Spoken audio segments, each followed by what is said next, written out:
Vincent Malloy is 7 years old. He's always polite and does what he's told. For a boy his age, he's considerate and nice. But he wants to be just like Vincent Price.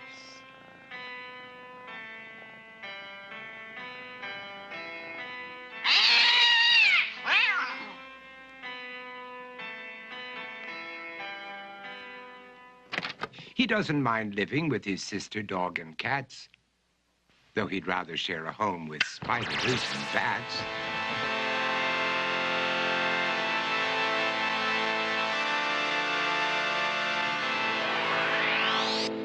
There he could reflect on the horrors he's invented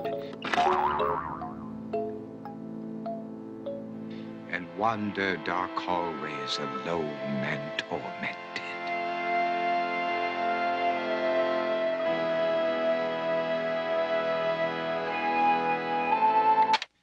Vincent is nice when his aunt comes to see him, but imagines dipping her in wax for his wax museum.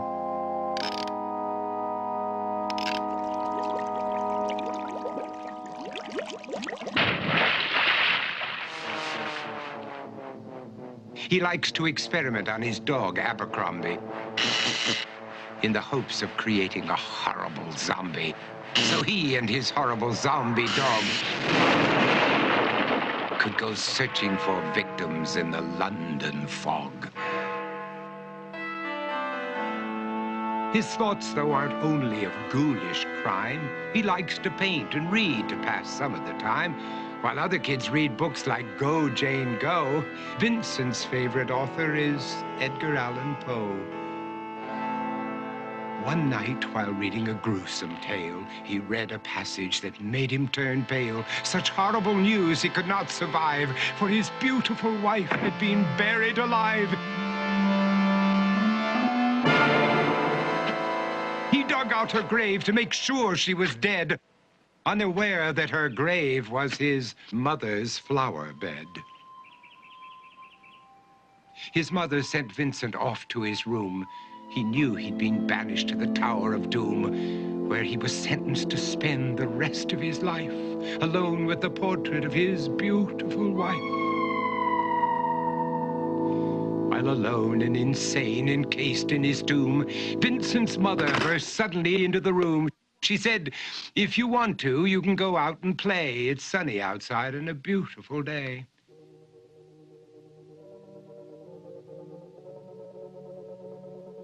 Vincent tried to talk, but he just couldn't speak. The years of isolation had made him quite weak. So he took out some paper and scrawled with a pen, "I am possessed by this house and can never leave it again." His mother said, "You're not possessed and you're not almost dead. These games that you play are all in your head. You're not Vincent Price, you're Vincent Malloy. You're not tormented or insane, you're just a young boy. You're 7 years old and you are my son. I want you to get outside and have some real fun." Her anger now spent, she walked out through the hall. And while Vincent backed slowly against the wall, the room started to sway, to shiver and creak. His horrid insanity had reached its peak. He saw Abercrombie, his zombie slave, and heard his wife call from beyond the grave. She spoke from her coffin and made ghoulish demands, while through cracking walls reached skeleton hands.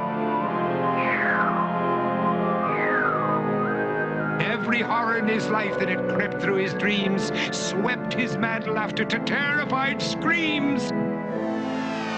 To escape the madness, he reached for the door, but fell limp and lifeless down on the floor. His voice was soft and very slow as he quoted The Raven from Edgar Allan Poe.